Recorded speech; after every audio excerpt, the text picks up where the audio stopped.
Hello everybody, this is Dylan Stevens from Stevens Health and Wellness. In today's video, I wanted to discuss mind-muscle connection. This is one of the most important parts of growth in hypertrophy is mind-muscle connection. And this is where a lot of people go wrong in their hypertrophy program, is their mind-muscle connection is way off.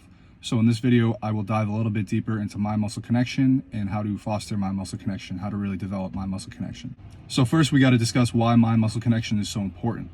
The main difference between bodybuilding and powerlifting is powerlifting, you're just trying to move a bar. You're trying to move a bar with as much weight on it as humanly possible. That's all that matters. Bodybuilding, you're trying to target specific muscles to grow these specific muscles. So a big problem that people run into is if they're doing bench press or they're doing lat pull downs or they're doing rows, they're not feeling the muscles they're supposed to hit. So you have to know which exercises are trying to hit which muscles. Step number 2 is actually being able to feel these muscles working. If you don't feel your mid-back burning, uncomfortable, a pump in your mid-back after a few sets, and you're mostly feeling it in your biceps, you're not doing the exercise correctly, and you're going to overdevelop your biceps and not hit your mid-back. With lat pull-downs, if you're not feeling it in your lats, if you're mainly feeling it in your biceps, you're not going to develop your lats at all. So one of the most common issues that people probably have with mind-muscle connection is the weight that they're using. People get this confused, let their ego get in the way.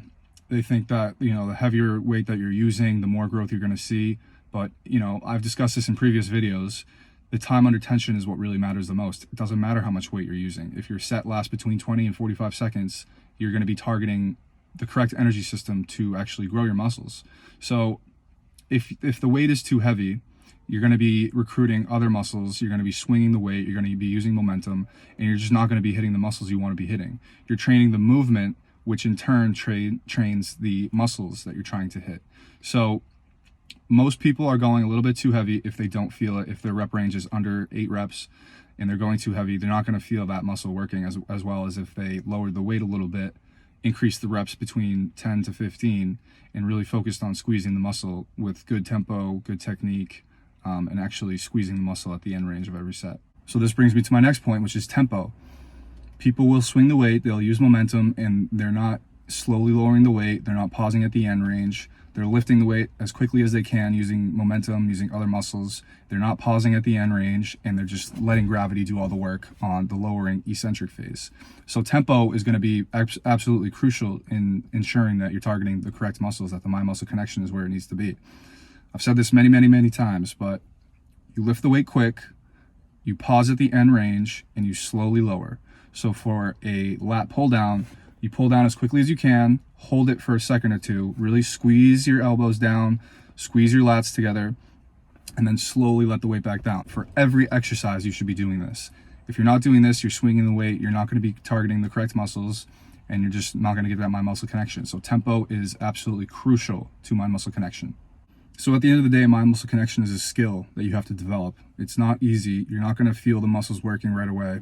But it takes a lot more energy to actually squeeze the muscles you want to use, the bigger muscles. People usually have a hard time activating their chest and their back. It's really easy to activate your bicep. If you just squeeze your bicep as hard as you can, you feel that tightness, that tension, that cramping type feeling. It takes time, it takes practice. You're going to have to do this over and over and over again. Like I said, for back is usually the hardest. So if you're doing rows and you're squeezing your shoulder blades together, you might not feel that same tension in your mid-back that you feel in your biceps or in your chest. If you squeeze your hands together really hard, you feel that tension. But the main goal for mind-muscle connection is that squeeze at the end range, that tension, like I was just talking about, the tension in your biceps. But it's going to take some time. You're going to slowly start to notice that tension, that feeling of tension. And that's what we're really going for, is that feeling of tension, because that confirms that you're using the right muscles. And then you just got to rep it out until you start to feel like a slight burning sensation in that muscle. And then, you've gotten a lot better at mind-muscle connection.